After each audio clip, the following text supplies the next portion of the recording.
My wife of 17 years slept with my brother since our wedding night. I ran a secret DNA test on all 3 kids, proved none of them are mine, and served divorce papers in front of her parents at our anniversary party.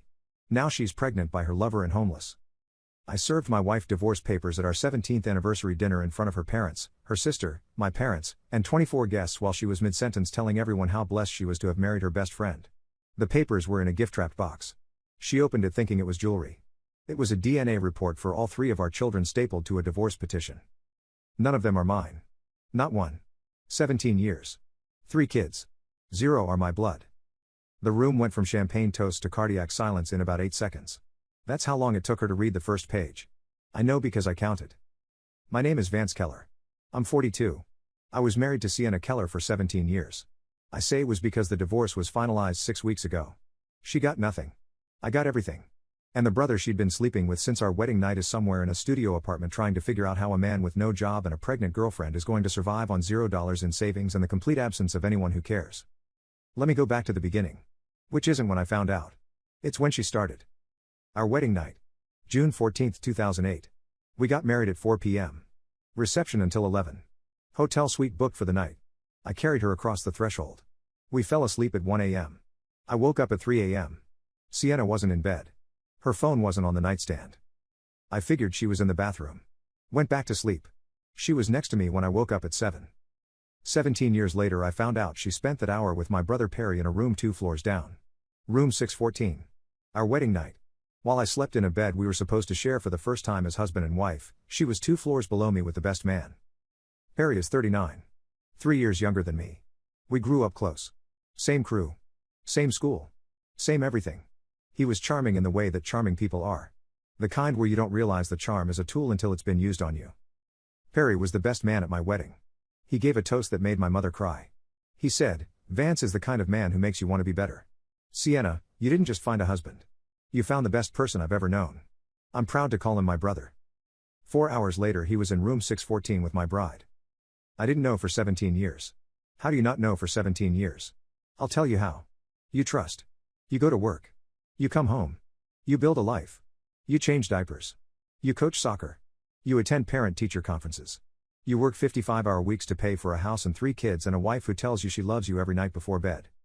You don't know because you're too busy building to notice the building is on fire. The kids. I need to talk about the kids because they're the center of this. Kate is 16. I was in the delivery room. Cut the cord. Named him after my grandfather.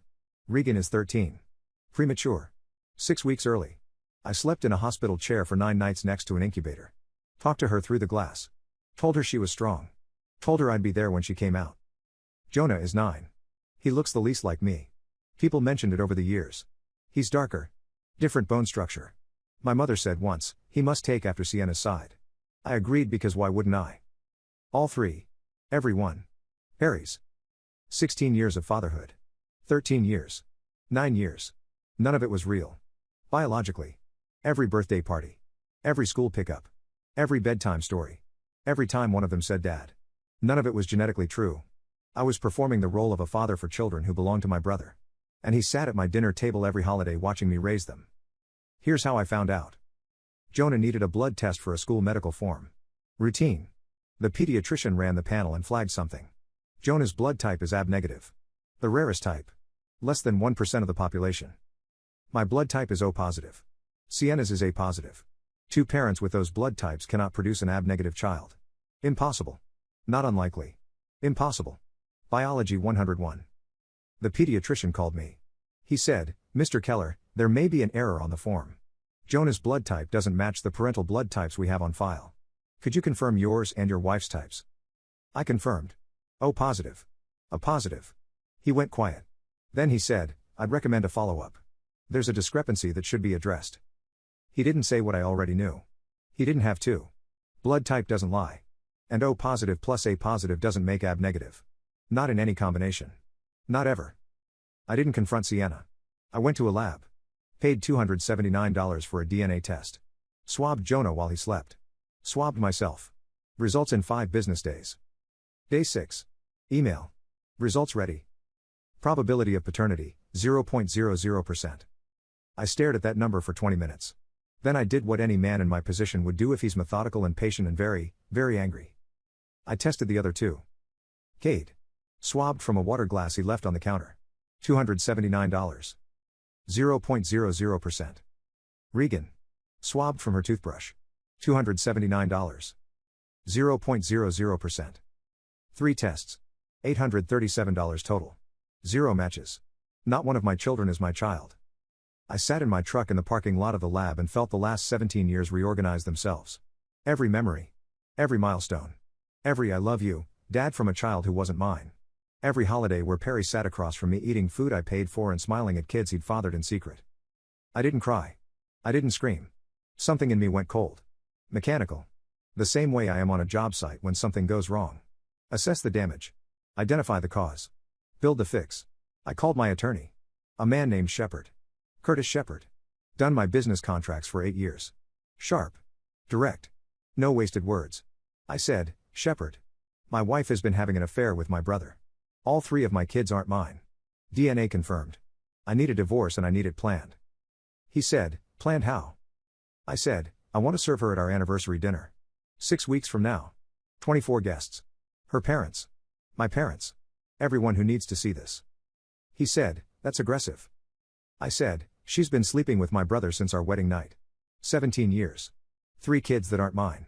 Aggressive is the starting point. He said, I'll draft the petition. What else? I said, I want the house. The retirement accounts. Full financial separation. She gets nothing beyond what the law requires. He said, the children. Are you seeking custody? That question hit me like a truck axle. The children.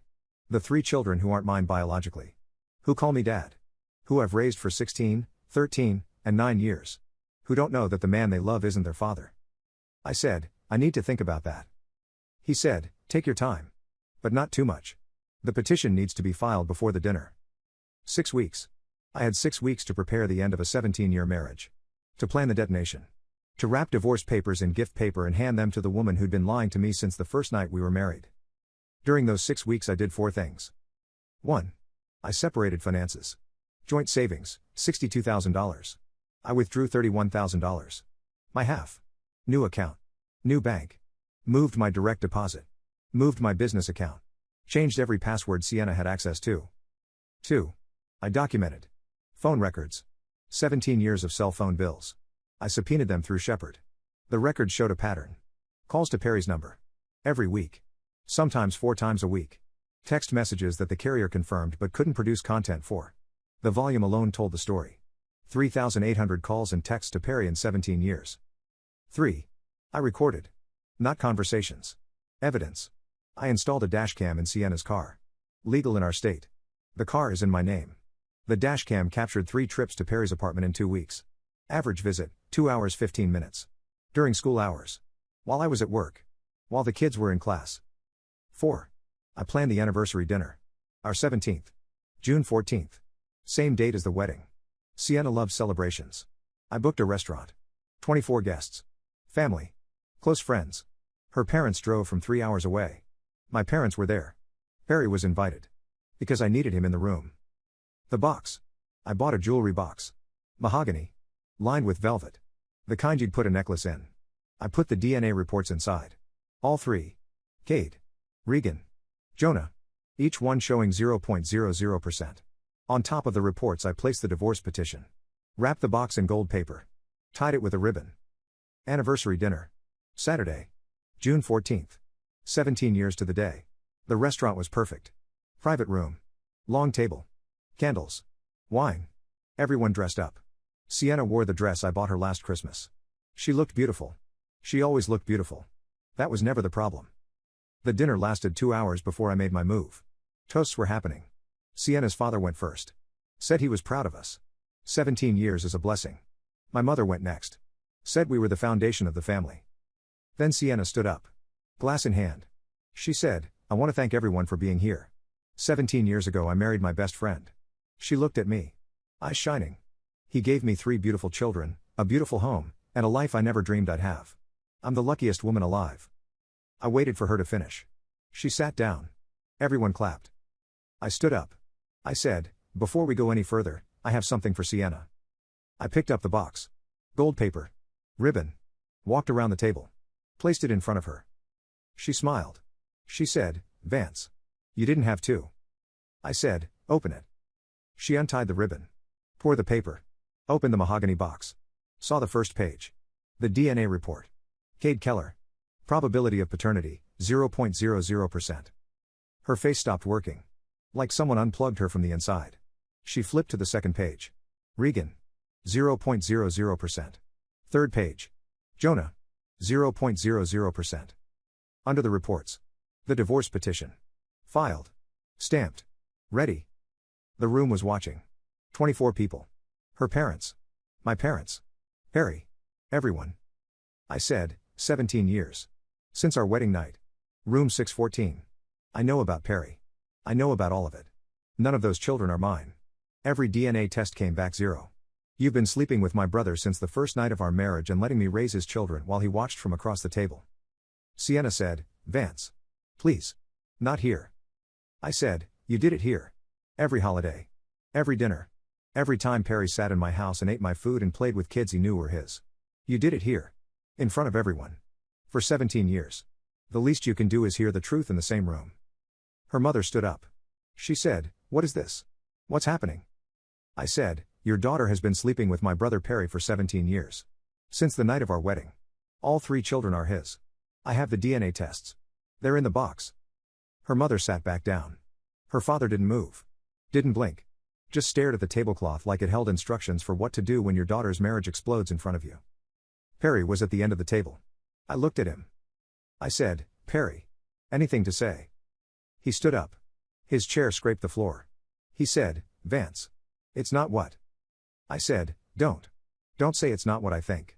I have 3 DNA tests that say 0.00%. I have 3,800 calls and texts. I have dashcam footage of Sienna at your apartment 3 times in 2 weeks. Don't insult me by lying again. You've been doing it for 17 years. Take the night off. Perry left.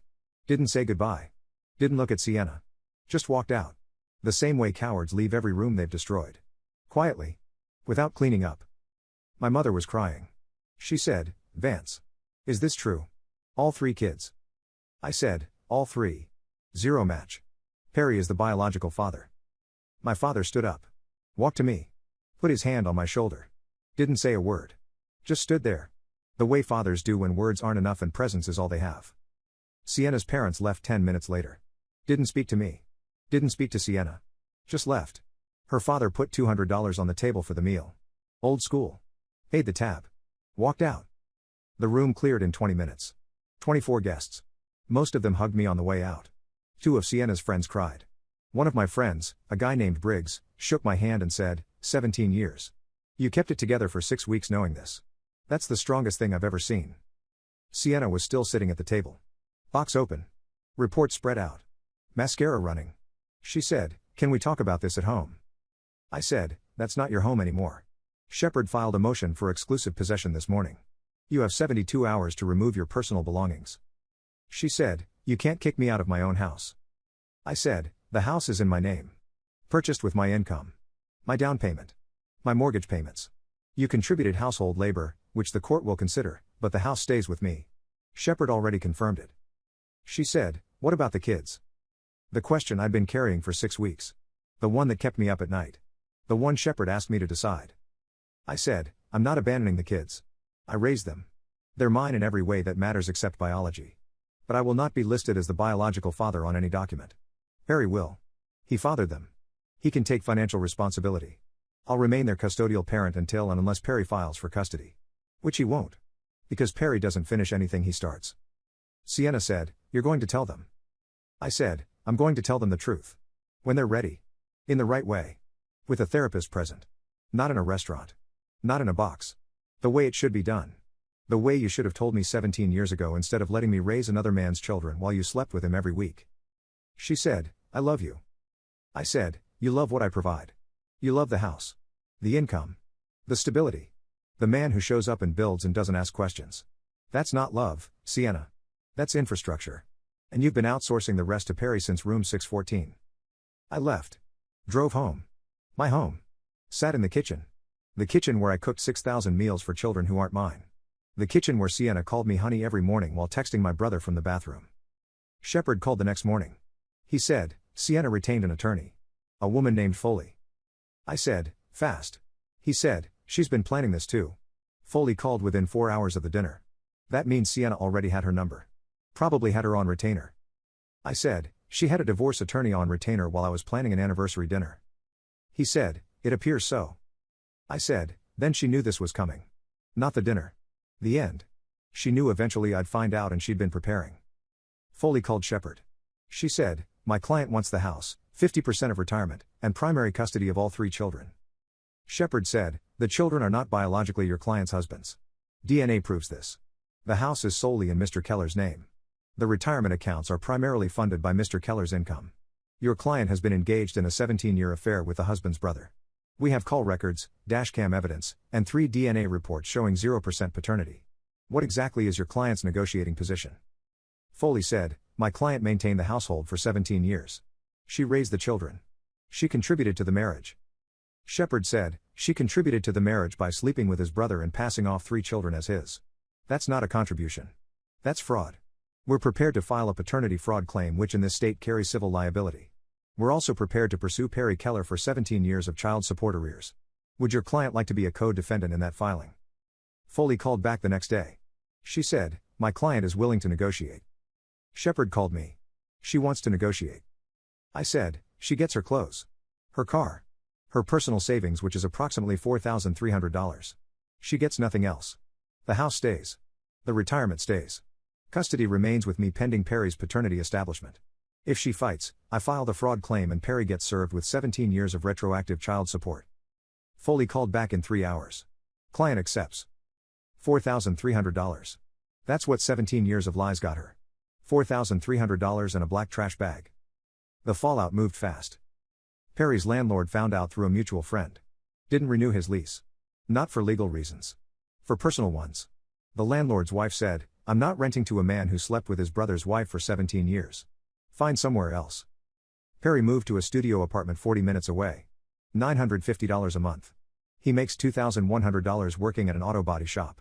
After rent and food he has about $400 left. Child support hasn't been filed yet. When it does, for 3 children, he'll owe approximately $1,400 a month. That leaves him negative $1,050. Good luck with that math, Perry. Perry tried to fight. Because Perry always tries when the wall's close in. He called our cousin Wade and told his version. Said I ambushed Sienna at the dinner. Said I humiliated her in front of her parents. Said I was the cruel one. Wade called me. He said, Perry says you destroyed Sienna at the anniversary dinner. I said, did Perry mention the 17 years? The 3 kids. The DNA tests. The wedding night. Room 614. Wade went quiet. Then he said, he left that part out. I said, he would. Ask him about room 614. That was our wedding night. He was in a room 2 floors below me with my bride. While I slept. 17 years ago. Wade called Perry back. Called me 20 minutes later. He said, I asked about room 614. He hung up on me. That's all I needed to hear. I'm done with him. Perry posted on social media 3 days later.